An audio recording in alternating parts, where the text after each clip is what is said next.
భగవంతుడైన వాసుదేవుడిని ధ్యానం చేస్తున్నాం, మీకు నమస్కారం. ఆయన ప్రద్యుమ్నుడు, అనిరుద్ధుడు, సంకర్షణుడు అనేటువంటి రూపాలతో ఉన్నాడు. ఆయన నమస్కారం. ఆయన కేవలం విజ్ఞానమాత్రుడు, ఆత్మారాముడు, శాంతుడు, ఆనందమూర్తి.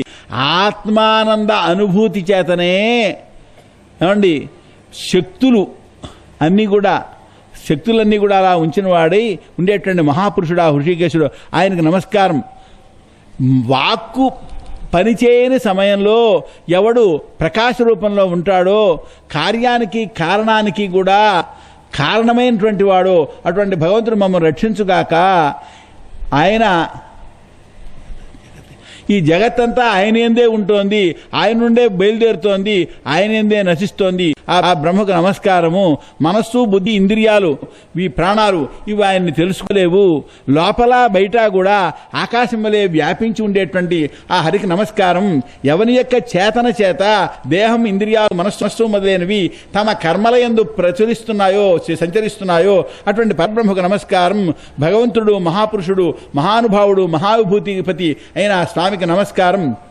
ఇలాగా భక్తుడైనటువంటి చిత్రకేతువునకు ఈ విద్యను ఉపదేశం చేసిన వారిలో నారదుడు అంగిరుసుతో సైతంగా బ్రహ్మలోకానికి వెళ్ళిపోయినారు. చిత్రకేతు 7 రోజులు జలం ఆహారంగా తీసుకుంటున్నవాడై నారదుడు చెప్పినటువంటి విద్యను ధరించాడు. 7 రోజుల తర్వాత ఈ విద్య చేత అతడు విద్యాధరులకు ఆధిపత్యాన్ని పొందాడు. ఆ విద్య చేతనే గొప్పదైనటువంటి మనస్సుతో సమానమైన వేగం కలవాడి కొన్ని రోజులలో దేవదేవుడైనటువంటి ఆదిశేషుని యొక్క చరణ సమీపాన్ని చేరాడు. అక్కడికి వెళ్లి చిత్రకేతుడు తామర తూడు వలె తెల్లని వర్ణంతో ఉండి నీల వస్త్రాన్ని ధరించినటువంటి కిరీటం, కేయూరాలు, కంకణాలు అయినటువంటి అలంకారాలు కలిగి సిద్ధేశ్వరులందరూ కూడా చుట్టుకుని సేవిస్తుండగా ఆ అనంతుడు మధ్యలో ఉండగా అనంతస్వామిని దర్శించాడు. ఆయన దర్శనం చేత పాపమంతా పోయింది, ఒడలు పులకరించింది, కళ్ళమట ఆనంద బాష్పాలు వచ్చాయి. ఆ ఆదిదేవునకు భక్తితో నమస్కారం చేశాడు. ప్రేమాత్సేయం చేత కంఠం గద్గదం కాగా ఆ అనంతుని స్తోత్రం చేయలేకపోయాడు. అతడు బుద్ధి, మనసుని స్థిరం చేసుకున్నవాడై ఆ పైన ఆ జగద్గురువుని స్తోత్రం చేశాడు. ఓ జయింపబడనివాడా, ఇతరుల చేత జయింపబడినటువంటి నీవు నీ భక్తుల చేత ఓడిపోతున్నావు స్వామి. నీ స్వరూపాన్ని కూడా ఇచ్చి నిష్కాములైనటువంటి భక్తులున్నారే, నిష్కాములైనటువంటి భక్తులు కూడా వాళ్ళకి నీ స్వరూపం ఇవ్వడం వలన వాళ్ళని నువ్వు ఓడిస్తున్నావు. ఓ భగవంతుడా, ఈ జగత్తు యొక్క ఉత్పత్తి, స్థితి, లయం మొదలైనటువంటి కర్మలన్నీ కూడా నీ యొక్క లీల. ఏ విధంగానైనట్లయితే ఒక అలంకారాన్ని తయారు చేసినప్పుడు, తయారు చేయడానికి పూర్వం అది వస్తువు నాశమైన తర్వాత ఆ అలంకారంలో అంటే ఆభరణంలో బంగారమే ఉంటుందో, ఆ విధంగా ఈ సృష్టికి ఆది మధ్య అంతాల్లో ఉన్నది నీవే, నువ్వు ఒక్కడవే. పృథివ్యాధులు 7 ఆవరణాలు ఉన్నాయి. వీటి చేత సృష్టి చుట్టుబడినటువంటి బ్రహ్మాండ కోశం ఉందే, అది పరమాణు వలె నీ యందు ఉంటోంది. అందుకే నిన్ను అనంతుడు అంటారు. విషయాల యందు ఆసక్తి కలిగినటువంటి మనుషులనేటువంటి పశువులున్నారే, నిన్ను వదిలిపెట్టి ఈ ఏవేవో విభూతులను సేవిస్తూ ఉంటారు. వాళ్ళ యొక్క కోరికలు నశిస్తూ ఉంటాయి. విషయాల యందు కోరిక చేత ఎవరైతే నిన్ను సేవిస్తున్నారో వాళ్ళు ఆ కోరిక తీరిన తర్వాత ముక్తులు కూడా అవుతారు. ఓ ఏం పడనివాడా, నీవు భాగవత ధర్మాల్ని చెప్పావు. అవి సర్వోత్కృష్ట. ఆ ధర్మాల్ని పాటించడం చేత అందరికంటే కూడా గొప్పవాళ్ళు అవుతారు. కోరికలు లేని వాళ్ళు, సనకాది మహర్షులు ముక్తి కోసం నిన్ను సేవిస్తూ ఉంటారు. నీవు చెప్పినటువంటి భగవద్ధర్మం ఏదైతే ఉందో దాని యందు విషమ బుద్ధి అనేది లేనే లేదు. శత్రువుల్ని సంహరించడం వలైనటువంటి లక్షణాలను కలిగినటువంటి ధర్మం ఉన్నదే అక్కడ విషమ బుద్ధి ఉంటుంది. అది అధర్మం వంటిదే. ఇప్పుడు మామూలుగా చెప్తుంటారు కొందరు, అంటారే మనకి వేదంలో మరి సేనయాగం అని ఉంది, శత్రు సంహారం కోసం చేసేది. వేదం చెప్పింది కనుక ధర్మమే అని అంటారు వాడు. అయితే వేదం చెప్పింది కనుక ధర్మమే అంటే దాన్ని ఆచరించడం వలన ఏ నష్టం కలుగుతుందో ఆ నష్టం వలన దోషఫలం కూడా వస్తుంది, తప్పదు. అంటే ఆ పాపం పోవడం కోసం మళ్ళీ పుణ్యం చేయాల్సి వస్తుంది. అందువల్ల వేదం చెప్పినంత మాత్రం చేత అది ధర్మం కాదు. అయితే అది ఎందుకని చెప్పబడింది వేదం చేత ధర్మం కాకపోతే అంటే ప్రమాద సమయం వచ్చింది. ఇప్పుడు వృత్రాసుడు వలన ప్రమాదం వచ్చింది. వస్తే ఏం చేశాడు? అప్పుడు ఈయన దధీచి దగ్గరికి దగ్గరికి వెళ్ళి ఆయన యొక్క శరీరాన్ని కోరి ఆ శరీరంలో ఎముకల్ని తీసుకుని వజ్రం చేశాడు. అట్లా దశరథుని చంపడం ధర్మం అవుతుందా? కానీ తప్పనిసరి స్థితిలో చేసేది కనుక తప్పనిసరి పరిస్థితిలో ఆ చెప్పిన ధర్మాన్ని ఉపయోగించుకోవాలి తప్ప వేదం చెప్పింది కనుక స్నానయాగం ధర్మం అని చెప్పి అనకూడదు. ఏమండి కనుక ఓ భగవంతుడా,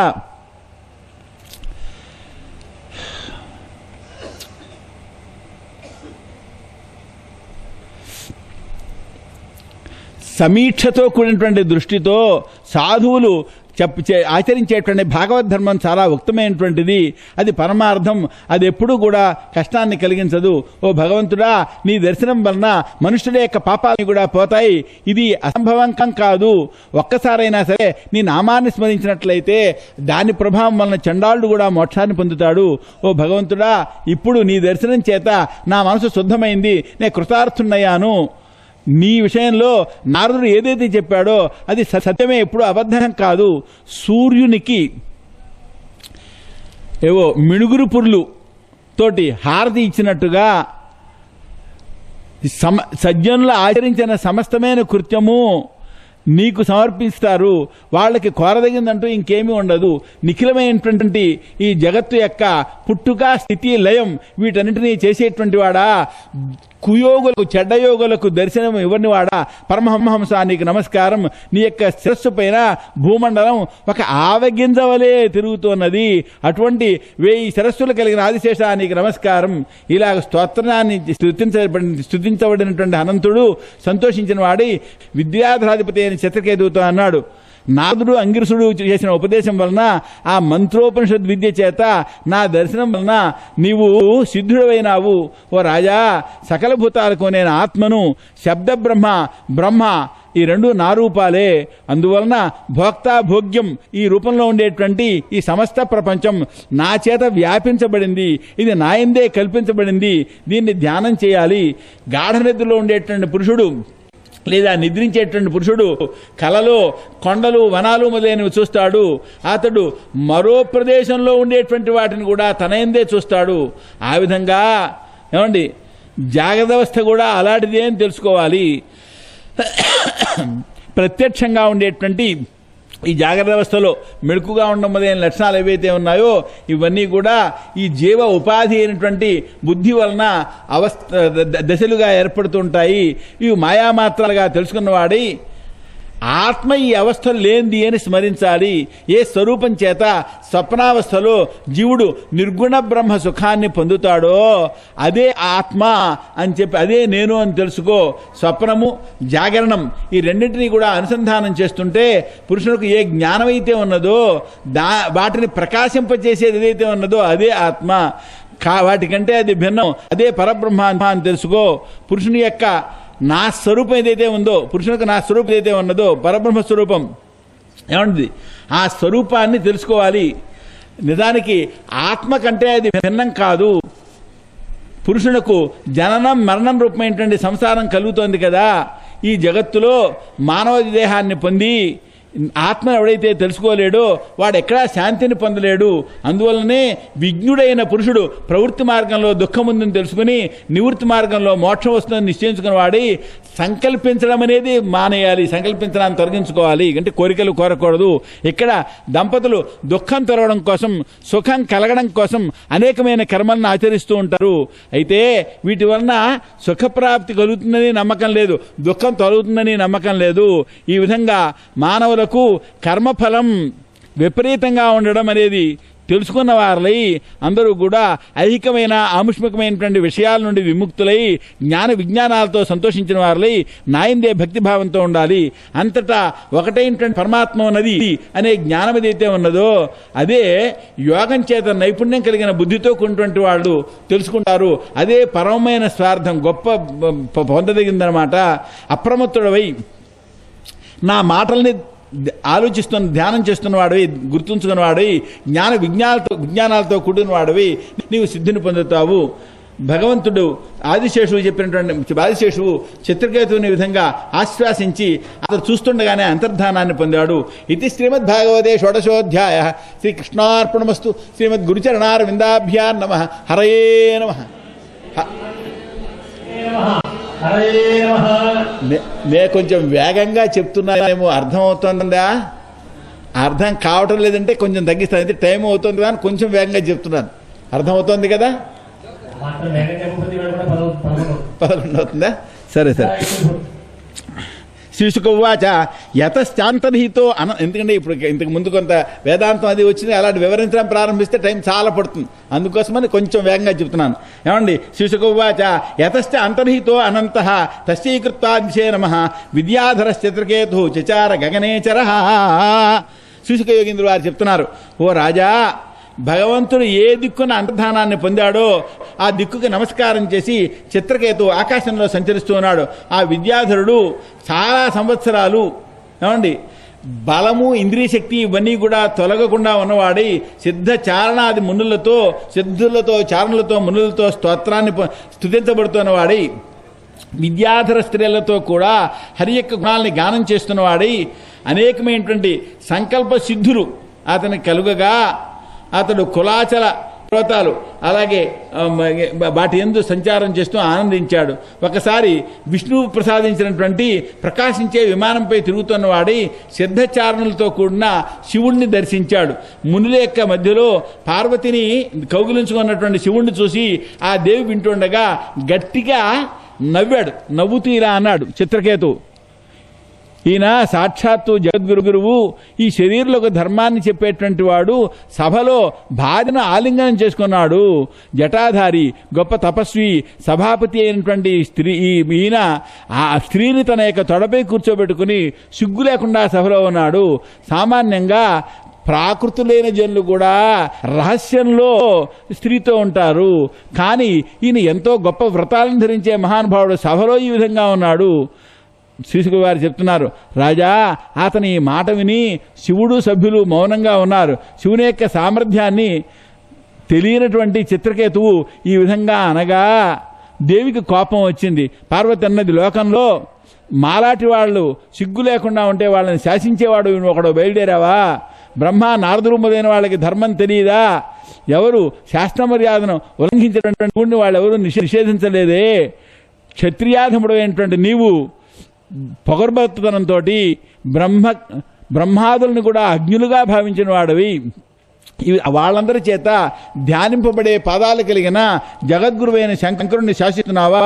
కాబట్టి నువ్వు దండింపదగిన వాడివి. గర్వంతో కూడినటువంటి దుర్మార్గుడు నువ్వు. సాధువుల చేత సేవింపబడేటువంటి విష్ణుమూర్తి యొక్క చరణాన్ని పొందడానికి అర్హుడు కాదు. ఓ దుర్మతి, మరెప్పుడు ఇలాంటి మహాత్ములకు అపరాధం చేయకుండా ఉండడం కోసం నీవు చాలా పాపమైనటువంటి అసురయోనిలో జన్మిస్తావు.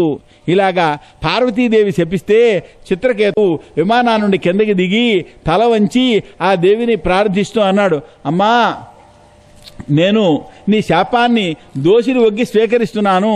దేవతలు మనుష్యులకు ఏదైతే చెప్తారో అది వాళ్ళు పూర్వజన్మలో చేసుకున్న కర్మ వలన ఫలంగా వచ్చిందని భావించాలి. ఈ సంసారంలో అజ్ఞానం చేత మోహితుడై జంతువు తిరుగుతున్నవాడై అంతటా ఎల్లప్పుడూ సుఖం దుఃఖం అనిపిస్తూ ఉంటాడు.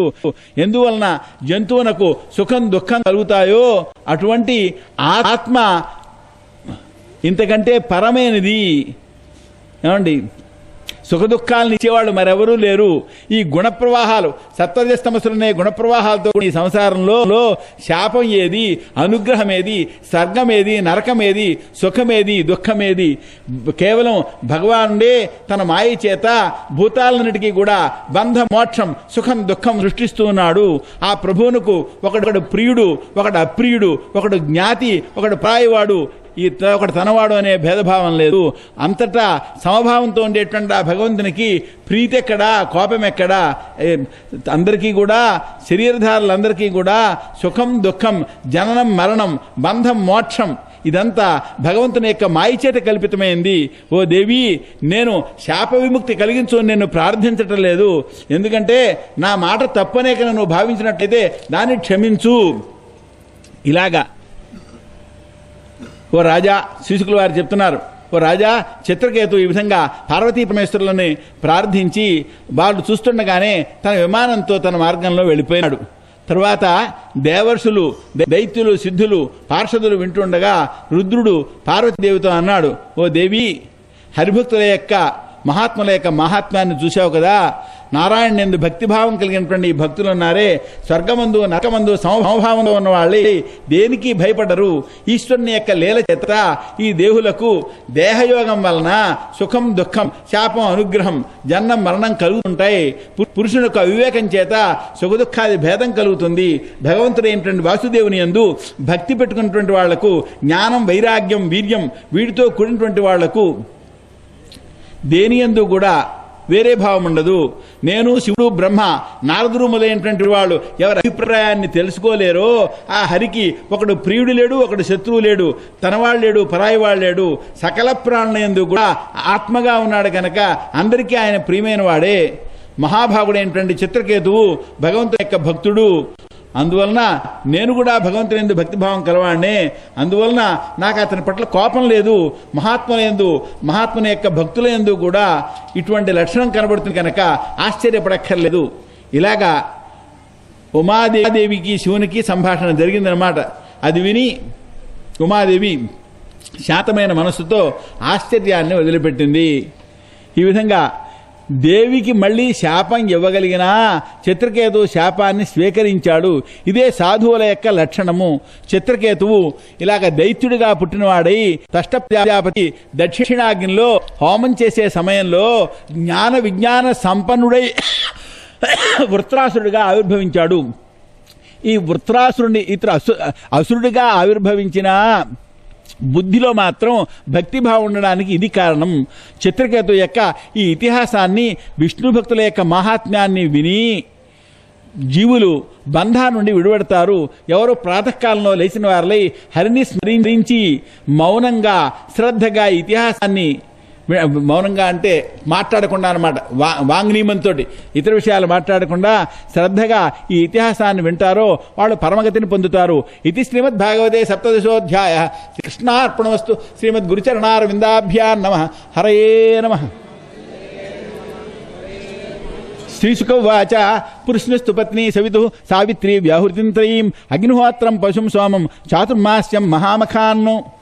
శ్రీశుక యోగేంద్రుల వారు చెప్తున్నారు, సవిత యొక్క భార్య స్పృశ్ని, సావిత్రి వ్యాహుతి త్రయి అని ముగ్గురు కుమార్తెలను కన్నది. ఇదంతా అంటే వాటికి అధిష్టాన దేవతలు అన్నమాట, దేవతలను కన్నదే అని అర్థం. అలాగే అగ్నిహోత్రం పశుయాగం సోమయాగం చాతుర్మాస్యం మహామఖం అనేటి 5 కుమారులను కన్నది. అలాగే భగుని యొక్క భార్య సిద్ధి, ఆవిడ మహిమ విభువు ఆసి అనేటువంటి కన్యలను కన్నది. మహిమ విభు అనేటువంటి పిల్లలను ఆసి అనేటువంటి కన్యను కన్నది. ధాతుకి కుహు సినీవాలి రాక అనుమతి అని చెప్పి 4 భార్యలు ఉన్నారు. వాళ్ళు క్రమంగా సాయము దర్శము ప్రాతకాలము పూర్ణమాసము అని చెప్పి 4 సంతానాన్ని పొందారు. అంటే వీళ్ళందరూ ఆయా కాలాలకి ఆయా కార్యక్రమాలకి అంటే యజ్ఞ సంబంధమైనవి, వాటికి అధిష్టాన దేవతలు అనమాట. విధాతకు భార్య క్రియ, ఆమె పురీషుడు అనేటువంటి పేరు కలిగిన 5 అగ్నులను కన్నది. వరుణునికి భార్య చర్షణి, అలా ఆమె భృగువు వాల్మీకి అనే వారిని కన్నది. మిత్రావరుణులు ఊర్వశి యొక్క సంపర్కం వలన వాళ్ళ రేతస్సు కుంభంలో పడింది. మిత్రావరుణుల యొక్క రేతస్సు ఒక కొండలో పడింది. అక్కడి నుంచి అగస్త్యుడు వశిష్ఠుడు అనే వాళ్ళు బయలుదేరారు. మిత్రునకు రేవతి అనే భార్య యందు ఉత్సర్గుడు అరిష్టుడు పిప్పలుడు అనే సంతానం కలిగారు. ఇంద్రునకు పౌలోమి అనేటువంటి భార్య యందు జయంతుడు ఋషభుడు మీడుషుడు అనే సంతానం కలిగారు. వామనునకు కీర్తి అనే భార్య యందు బృహచ్చులోకుడు అనే ఆయన పుట్టాడు. అతనికి సౌభగుడు మొదలైన సంతానం కలిగారు. వామనుని యొక్క గుణము కర్మ పరాక్రమాలు ఇవన్నీ అష్టమ స్కంధంలో ఈ పైన చెప్తాం. ఏమండి, ఈ వామన యొక్క ప్రభావం అన్నమాట. కశ్యపునకు దితి అనేటువంటి భార్య యందు తనకు ఏది దైతేయులు మొదలైనటువంటి వాళ్ళు పుట్టారు. ద్వితీయ యొక్క వంశంలో అనమాట. వాళ్ళ వంశంలో భగవద్భక్తుడైనటువంటి ప్రహ్లాదుడు ఆవిర్భవించాడు. కశ్యపుని యొక్క భార్య దితి, ఆమె హిరణ్యకశిపుడు హిరణ్యాక్షుడు అనే వాళ్ళని కన్నది. హిరణ్యకశిపుని యొక్క భార్య కయాధు, ఆమెకు సంహ్రాదుడు అనుహ్లాదుడు హ్రాదుడు ప్రహ్లాదుడు అని 4 కుమారులు కలిగారు. సింహిక అనే అమ్మాయి కూడా కలిగింది. విప్రచిత్తుడు అనేటువంటి వాడు దైత్యుడు. విప్రచిత్తుడు అతని భార్య సింహిక, ఆమెకు రాహు అనే కుమారుడు కలిగాడు. దేవతలకు అమృతం తాగిన సమయంలో రాహు యొక్క శిరస్సును విష్ణుమూర్తి ఛేదించాడు. సంహ్రాదుని యొక్క భార్య కృతి, ఆమె పంచజనుడు అనే కుమారుని కన్నది. హ్రాదుని ఆయన యొక్క భార్య ధమని, ఆమె వాతాపి ఎల్వలుడు అనే పిల్లల్ని కన్నది. వీరిద్దరూ కూడా అగస్త్యుని చేత సంహరించబడ్డారు. అనుహ్రాదునకు భార్య సూర్మి, ఆమెకు భాస్కరుడు మహిషుడు కలిగారు. ప్రహ్లాదునికి భార్య దేవి, ఆమె విరోచనుడిని కన్నది. విరోచను యొక్క కుమారుడు బలి. ఆ బలి యొక్క ప్రభావం అష్టమ స్కంధంలో వర్ణిస్తారు. బలి యొక్క భార్య అశన, ఆమెనే వింధ్యావని కూడా అంటారు. ఆమెకు బాణుడు అంతమంది పిల్లలు కలిగారు. ఏమండి, బాణుడు శివుణ్ణి ఆరాధించాడు. ఆయన శివుని యొక్క గణాల్లో ముఖ్యమైన వాడు అయ్యాడు. దితికి 49 మరుతులు కుమారులుగా పుట్టారు. వాళ్ళకి సంతానం లేదు. వాళ్ళందరూ కూడా ఇంద్రుని యొక్క పరివారంలో చేరారు. రాజుగారు అడుగుతున్నారు, ఓ ముని, మరుతులు ఏ పుణ్యం చేశారు? వాళ్ళు అసురులైన ఆ అసుర భావాన్ని వదిలిపెట్టి దేవత్వాన్ని ఎలా పొందారు? నాతో సైతంగా వీళ్ళందరూ కూడా ఈ కథ వినాలి అని అనుకుంటున్నారు, చెప్పవలసింది. సూతులు వారు చెప్తున్నారు, ఓ శౌనక, శుకుడు నాడే సర్వదర్శి విష్ణు భక్తుడు రాజుగారి యొక్క మాట విని దాన్ని గౌరవిస్తూ జవాబు చెప్పాడు.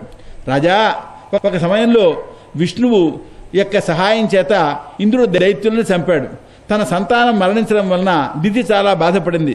ఎప్పుడు నేను నా సంతానాన్ని మరణించినటువంటి ఇంద్రుడిని చంపించి సుఖాన్ని పొందుతాను, సుఖంగా నిద్రపోతాను అనుకున్నది ఆమె. పురుషుడు స్వార్థ సిద్ధి కోసం, తన ప్రయోజనం సిద్ధించడం కోసం ప్రాణులకు ద్రోహాన్ని చేస్తాడు. దానివల్ల నరకాన్ని పొందుతుంటాడు. అందువలన పుత్రుని నశింపజేసినటువంటి ఇంద్రునికి మదాన్ని తొలగించే కుమారుడు నాకు కావాలి, ఏదైనా ఉపాయంతో అని చెప్పి ఆమె కోరింది. ఆమె భర్త గారిని బాగా శుశ్రూష చేసింది. నమ్రంగా పరమ భక్తితో మనోజ్ఞమైనటువంటి మధుర భాషణాలతోటి, చిరునవ్వులతో, కడకంటి చూపులతో ఆయన యొక్క మనస్సును వశం చేసుకున్నది. విద్వాంసుడైన కశ్యపుడు ఆమె చేసిన సేవ చేత జడమైన వాడి ద్వితీయ యొక్క కోరికను తీర్చాలి అని అనుకున్నాడు. అయితే ఇది ఆశ్చర్యం కాదు. ప్రజాపతి తన దేహంలో సగభాగాన్ని స్త్రీగా చేశాడు. కాబట్టి పురుషుల యొక్క బుద్ధి అలాగా ఆమె యొక్క స్త్రీ యొక్క అటువంటి విలాసాల వలన అపహరింపబడిన ఆశ్చర్యం కాదు. ఎందుకు అపహరింపబడ్డా ఉంటున్నామంటే, రాజా, దితి చేత శమింపబడిన వాడే కశ్యపుడు బాగా సంతోషించి నవ్వి అంటాడు, ఓ సుజంఘే, వరాన్ని కోరుకో. ఓ సుందరి, నేను చాలా ప్రీతిని పొందాను. భర్త సంతోషిస్తే స్త్రీల కోరిక ఏది తీరదు. స్త్రీలకు భర్త పరమదైవతం. సర్వభూతాల యొక్క మనస్సులో నివసించేటువంటి భగవంతుడైన వాసుదేవుడే వివిధమైన పేర్లతో స్త్రీల చేత భర్తగా ఆరాధింపబడుతున్నాడు. ఇక్కడ పతిభక్తి అంటే ఇది అర్థం.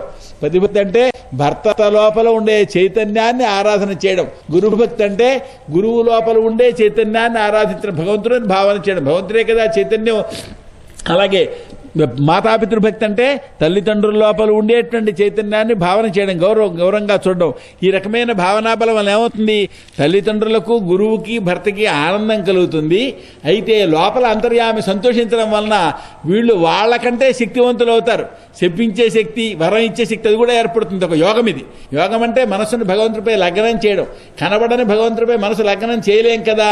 ఈ కనబడే వాళ్ళపై లగ్నం చేస్తూ లోపల అంతర్యామిని చూడడం వలన, నిరంతర ఆరాధన బలం వలన వీళ్ళే ఒక యోగులుగా మారిపోతారు. సంసారంలో ఉంటూ కూడా యోగులు మారిపోతారు.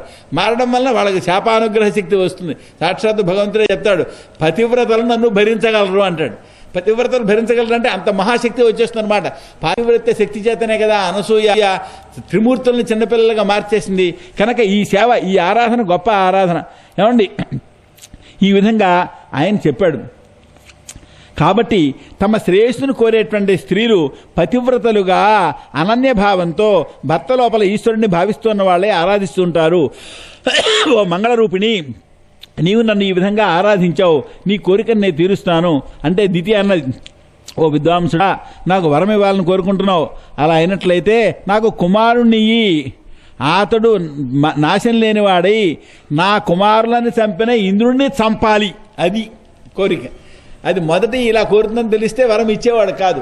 కానీ ఆమె ప్రేమభావానికి లొంగిపోయి వరం ఇస్తాను అన్నాడు. ఆమె ఇలా కోరింది, నా కుమారుడు అమరుడు కావాలి అని కోరితే తప్పు కాదు. అతడు ఈయన కుమారుడైన ఇంద్రుడిని చంపాలి అని కోరడంలో దోషం ఉంది. ఏమండి, ఆయన అప్పుడు ఆ మాట విన్నాక రే పెద్ద తప్పు వచ్చి పడిందే అని బాధపడ్డాడు. ఈమె మాయ, ఈమె చేత నా మనస్సు ఆకర్షించబడింది. ఇప్పుడు నేను నా కొడుకుని చంపుకునే వరం ఇవ్వాల్సిన వాడిని అయ్యాను. ఇప్పుడు నరకానికి వెళ్ళాలి. ఏమండి, ఈమె తన స్వభావాన్ని అనుసరించి కోరేసింది. ఆమె అపరాధం లేదు.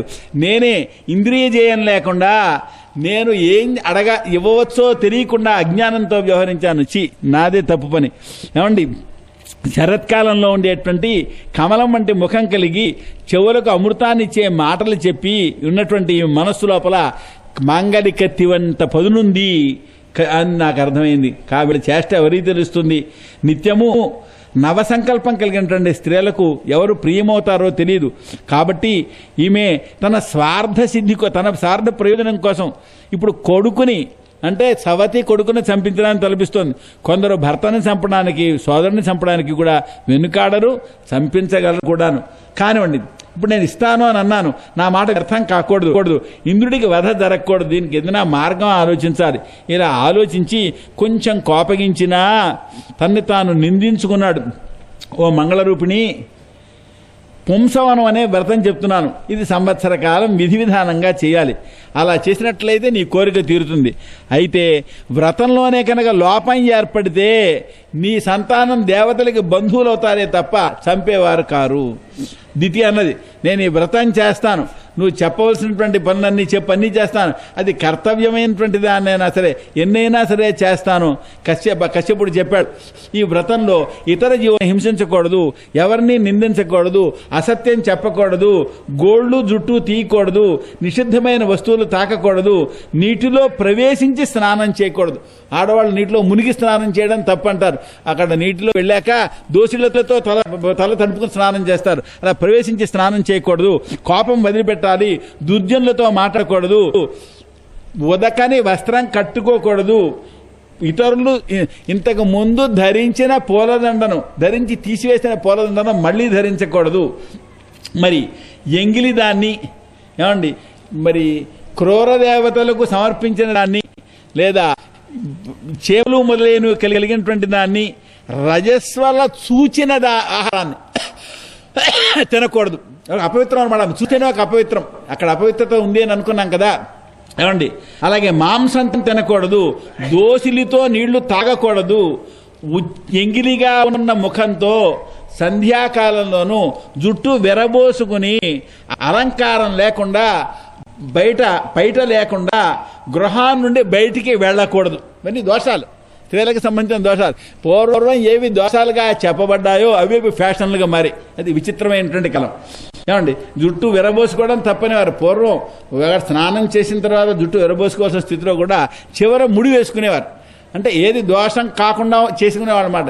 జుట్టు విరబోసుకోవడమే అదో పెద్ద అలంకారంగా ఇప్పుడు మారింది కొత్తగా. ఒక జుట్టు ముడివేయడానికి వీలేకుండా చివరి కట్ చేసే పరిస్థితి వచ్చింది. అంత కాలంలో మార్పు. కనుక ఇది ఎందుకు తెలుసుకోవాలంటే మనకు అవకాశం కలిగినప్పుడు ఆ దోషాలు చేయకుండా ఉండాలని తెలుసుకోవాలి. దానివల్ల ఏదో గుణం వస్తుంది అని భ్రాంతి పడకూడదు. నష్టాన్ని కలిగించేవి తప్ప మంచిది కాదు అని తెలుసుకోవాలి. ఎవరికి తప్పదో వాళ్ళు అలా ఉండేవండి. అవకాశం ఉన్నవాళ్ళైనా ఇది తప్పని తెలుసుకుంటే మారడానికి ఒక పరిస్థితి ఉంటుందన్నమాట.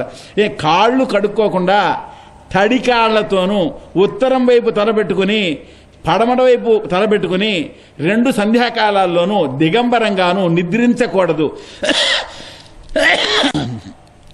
ఏమండి,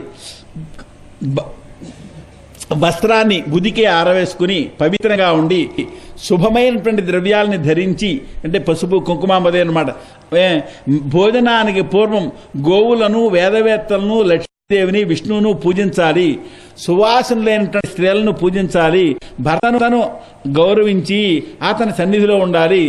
భర్తను తన యొక్క కడుపులో ఉన్నట్టుగా భావన చేయాలి. ఇలాగా సంవత్సర కాలం వ్రతం చేయాలి. దీని పేరు పుంసవన వ్రతం. ఇలాగా లోపం లేకుండా చేసినట్లయితే ఇంద్రుని సంహరించే కుమారుడు పుడతాడు. ఆమె అంగీకరించింది. కశ్యపుని వలన గర్భాన్ని ధరించింది. అయితే తన యొక్క తల్లి చెల్లెలే, స్వయంగా చెల్లెలే అయినా సవతయింది.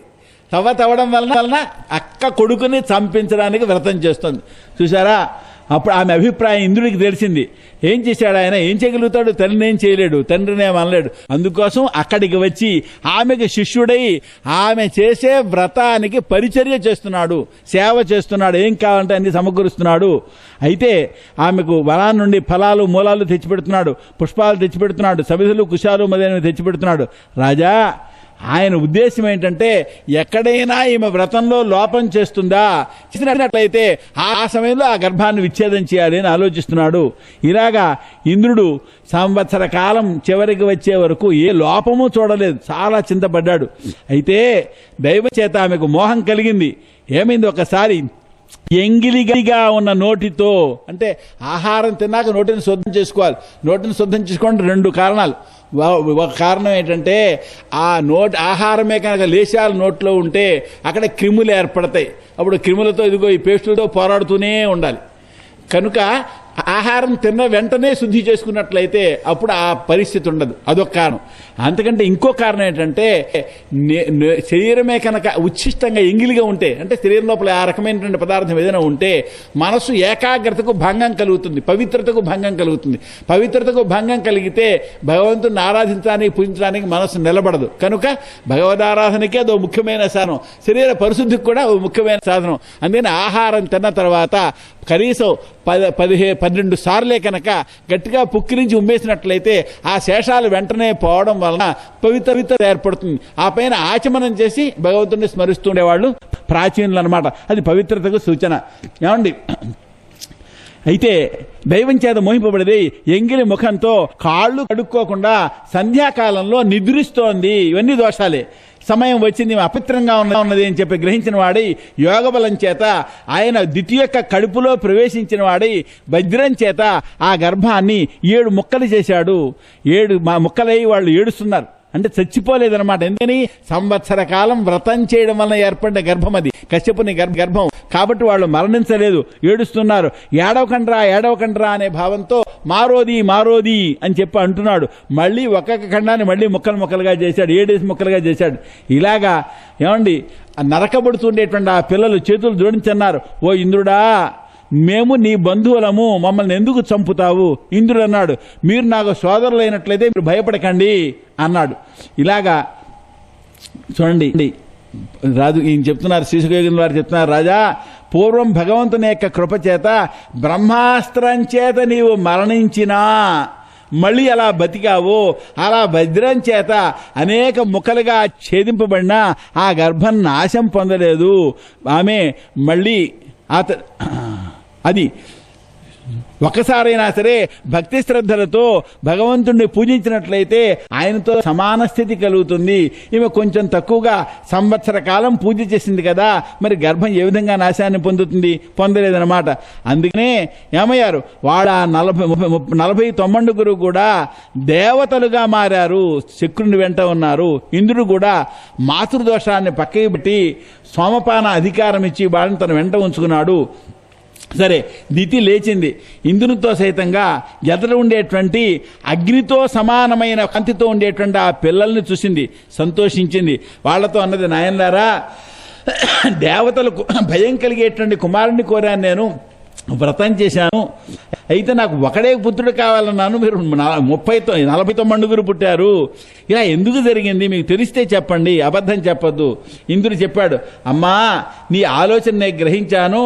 నా స్వార్థ బుద్ధి చేత ఏమండి నేను నీ దగ్గరికి వచ్చాను తప్ప నీకేదో సేవ చేయాలనే భావంతో కాదు. సమయం వచ్చింది, వ్రతంలో లోపం ఏర్పడింది, నీ కుర్చీలో ప్రవేశించి గర్భాన్ని 7 ముక్కలుగా ఛేదించాను. వాళ్ళు 7 అయ్యారు. మళ్ళీ ఒక్కొక్క ముక్కని మళ్ళీ 7 భాగాలు చేశాను, అయినా వాళ్ళు మరణించలేదు. ఇది చాలా ఆశ్చర్యం. ఇది భగవంతుని యొక్క మహిమ ఆశ్చర్యకరమైంది. హరి యొక్క పూజ యొక్క ఫలం ఇంతటిది అని చెప్పని అర్థమవుతోంది. ఎవరైనట్లయితే కోరిక లేకుండా భగవంతుని యొక్క ఆరాధన పరాయణులై ఉంటారో వాళ్ళు తమ పనులు తాము నెరవేర్చడంలో నిపుణులవుతారు. భగవంతుడు తాను కూడా ఇస్తాడు. అటువంటి భగవంతుడిని ఆరాధించినట్లయితే విషయభోగాలను ఎందుకు కోరతారు? విషయభోగం అనేది నరకంలో కూడా సులభమే. ఓ అమ్మా, మూర్ఖుడే నా అపరాధాన్ని క్షమించు, భాగ్యవశం వలన నీ గర్భం మరణించినా జీవించింది. శ్రీశుక యోగేంద్ర వారు చెప్తున్నారు, రాజా ఇంద్రుని యొక్క శుద్ధభావం చేత సంతోషించినటువంటి దివి యొక్క అనుమతి తీసుకున్నవాడి శక్రుడు ఆమెకు నమస్కారం చేసి ఆ మరుత్తుల్ని వెంట పెట్టుకుని స్వర్గానికి వెళ్ళాడు. ఇది శ్రీమద్భాగవతే అష్టాదశోధ్యాయ. శ్రీకృష్ణార్పణస్తు. శ్రీమద్ గురుచరణారవిందాభ్యాం నమః. హరయే నమః. రాజుగారు చెప్తున్నారు, రాజోవాచ భరతం పుంసవనం బ్రహ్మన్ భవతా యదుదీరితం తస్య వేదితుమిచ్చామి యన విష్ణు ప్రసీదతి. ఓ మహానుభావ, నువ్వు పుంసవన వ్రతం చెప్పావు కదా, ఇది విష్ణు తుష్టికరమైంది. ఈ వ్రతం ఎలా ఆచరించాలో చెప్పు. శ్రీశుక యోగేంద్ర వారు చెప్తారంటే, ఎవరన్నా ఆచరించడానికి వీలుగా ఉత్తమ సంతానం కలగాలి అంటే ఆచరించడానికి విధానం కావాలి కదా. భర్త గారి యొక్క ఆజ్ఞ చేత భార్య మార్గశీర్ష మాసంలో శుక్లపక్షంలో పాడ్యమి నాడు అన్ని కోరికలు తీర్చేటువంటి ఈ వ్రతాన్ని ప్రారంభం చేయాలి. మొదట ఈ పూజలో వీచేటువంటి ఋత్విక్కును ఆహ్వానం చేసి ఆయన ముఖం వలన మరుతుల యొక్క జన్మవృత్తాంతాన్ని విని స్నానం చేసి వస్త్రాలంకారాలను ధరించాలి. తర్వాత అంటే మొదట స్నానం చేసిన తర్వాత వినాలి వరుస. ఏమండి, ప్రాతకాలంలో భోజనానికి పూర్వమే లక్ష్మీదేవితో కూడిన విష్ణువుని పూజించాలి. దాని తర్వాత విష్ణుమూర్తిని ప్రార్థన చేయాలి. ఏమండి, ఓ ప్రభో, నీవు తేజస్సు చేత, కృప చేత, సంపద చేత, సర్వగుణాల చేత పరిపూర్ణుడు కాబట్టి నువ్వు భగవానుడివి. ఓ విష్ణుమూర్తిని మహామాయ, లోకాలకు తల్లి, ఓ మహాభాగ్యవతి, నాయందు అనుగ్రహ భావాన్ని పొందు, నేను నీకు నమస్కారం చేస్తున్నాను. తర్వాత ఓ నమో భగవతే మహాపురుషాయ మొదలైనటువంటి మంత్రం చేత ప్రతిరోజు కూడా ఆ స్వామికి ఆవాహనం, అర్ఘ్యం, పాద్యం, ఆచమనం, స్నానం, వస్త్రం, యజ్ఞోపవీతం, భూషణాలు, గంధం, పుష్పం, ధూపం, దీపం, నైవేద్యం ఇవన్నీ కూడా ఏకాగ్ర మనసుతో సమర్పించాలి. తర్వాత ఓనో భగవతే మహాపురుషాయ మొదలైన మంత్రం చేతనే అగ్నిలో 12 సార్లు హోమం చేయాలి. ఈ విధంగా నిత్యం భక్తితో లక్ష్మీని విష్ణుదేవుణ్ణి కూడా పూజించి సాష్టాంగ నమస్కారం చేసి 10 సార్లు ఆ మంత్రం జపించి స్తోత్రం చేయాలి. మీరు ఈ జగత్తుకి పరమ కారణమైనటువంటి వారు. ఈమె సూక్ష్మమైన మాయాశక్తి మహాప్రకృతి. కాబట్టి ఈ ప్రకృతికి నీవు స్వామివి, పరమపురుషుడివి, నీవు సర్వయజ్ఞస్వరూపుడివి. కాబట్టి ఈ పని చేత నీవు అనుగ్రహించి నువ్వు ఈ కర్మలో నువ్వు ఫలభోక్తవు నీవే. ఈ ప్రకృతి దేవి గుణాల యొక్క వ్యక్తి చేత గుణాలని వ్యక్తం చేసి ప్రపంచాన్ని ఏర్పాటు చేస్తే నువ్వు గుణాలని ప్రకాశింపజేస్తుంటావు. ఈమె శరీరేంద్రియ రూపమైతే నువ్వు అందరికీ లోపల ఉండే ఆత్మవై ఉన్నావు. ఈమె నామరూపాలు, ఈమె నామరూపాలని ప్రకాశింపజేసే ఆధారాన్ని నీవు. ఏ విధంగానైనట్లయితే మీరు 3 లోకాలకి వరాలను ఇస్తున్నారో అలాగే నా కోరికల్ని సత్యం చేయండి. ఈ విధంగా లక్ష్మీదేవితో సైతమైనటువంటి శ్రీనివాసుడిని స్తోత్రం చేసి ఆచమనం సమర్పించి మళ్ళీ పూజించాలి. తర్వాత భక్తి చేత గద్గదమైన కంఠంతో మన భక్తితో కూడిన మనస్సుతో స్తోత్రం చేయాలి. ఆ తర్వాత యజ్ఞంలో ఆ హోమం చేయగా మిగిలిన పదార్థాన్ని వాసన చూడాలి. తర్వాత భగవంతుడిని మళ్ళీ పూజించాలి. ఆ తర్వాత గొప్ప భక్తితో భగవద్భావంతో భర్తకు సేవ చేయాలి. భర్త కూడా ప్రేమతో భార్యతో సైతంగా అనుకూలంగా ప్రవర్తించాలి. భార్య రైసులాది దోషాలతో ఉన్నట్లయితే ఈ వ్రత సంబంధమైన పనులన్నీ కూడా భర్తే ఆచరించాలి. ఒకడైనా సరే ఈ కర్మ ఆచరించినట్లయితే ఇద్దరికీ ఫలం కలుగుతుంది. ఇది విష్ణువు యొక్క వ్రతము. ఎప్పుడు కూడా దీనికి భంగం కలిగించకూడదు. ఈ వ్రతంలో ఉన్నటువంటి పురుషుడు వేదవేత్తలను, సువాసిని స్త్రీలను, పూలదండలు, గంధం మొదలైన ఉపచారాలతో రోజు అది గౌరవించాలి. ఈ విధంగా తర్వాత దేవుణ్ణి ఇంట్లో స్థాపించి ఆయనకు నివేదించినటువంటి ఆహారాన్ని తాము తినాలి. సంవత్సర కాలం ఈ వ్రతం చేశాక కార్తీక మాసం యొక్క చివరి రోజున ఉపవాసం చేయాలి. మరునాడు ప్రాతకాలంలో స్నానం చేసి విష్ణువును పూజించి పాలతో వండిన హవిస్సుతో అగ్నిలో 12 సార్లు హోమం చేయాలి. తర్వాత వేదవేత్తల యొక్క ఆశీస్సు తీసుకుని స్వీకరించి తల వంచి నమస్కారం చేసి వాళ్ళ యొక్క అనుమతి తీసుకుని ఆచార్యుడిని ఎదురుపెట్టుకుని మౌనంగా బంధువులతో సైతంగా భోజనం చేయాలి. తర్వాత ఉత్తమ సంతానం కలగడం, అలాగే సౌభాగ్యం కలగడం మొదలైనటువంటి వాటి కోసం ఆ చెరువు యొక్క శేషాన్ని భార్యకి ఇవ్వాలి. వివిధమైనటువంటి విధిగా ఈ వ్రతాన్ని ఆచరించి మరల తన మనసులో అభిలషితమైన ఫలాన్ని పొందగలుగుతారు. ఈ వ్రతాన్ని ఆచరించినటువంటి వాళ్ళు స్త్రీ చేసినట్లయితే సౌభాగ్యం పొందుతుంది, ఉత్తమ సంతతి కలుగుతుంది, కీర్తి కలుగుతుంది. ఈ వ్రతం చేసేటువంటి కుమారి సుందరుడైనటువంటి వరుణ్ణి పొందుతుంది. విధవా స్త్రీ ఈ వ్రతం ఆచరించినట్లయితే సద్గతిని పొందుతుంది. సంతానం కలిగి ఆ సంతానం మరణిస్తుంటే ఆ స్త్రీ కనుక ఈ వ్రతం చేసినట్లయితే ఆమె యొక్క సంతానం మరణించదు. దౌర్భాగ్యం కలిగినటువంటి స్త్రీ సౌభాగ్యాన్ని పొందుతుంది. ఈ వ్రతం యొక్క కారణం వలన సౌందర్యాన్ని పొందుతారు. అంతేకాకుండా ఏవైనా ధార్మిక కార్యాలు చేసే సమయంలో ఆభ్యుదయకం చేయవలసి వస్తుంది. అలాంటి సమయంలోనూ అలాగే దేవతలకి పితృదేవతలకి చేయవలసినటువంటి పనుల్లో కృత్యాల్లో కూడా ఈ వ్రత కథను విన్నట్లయితే దేవతలకు పితృదేవతలకు అనంతమైన తృప్తి కలుగుతుంది.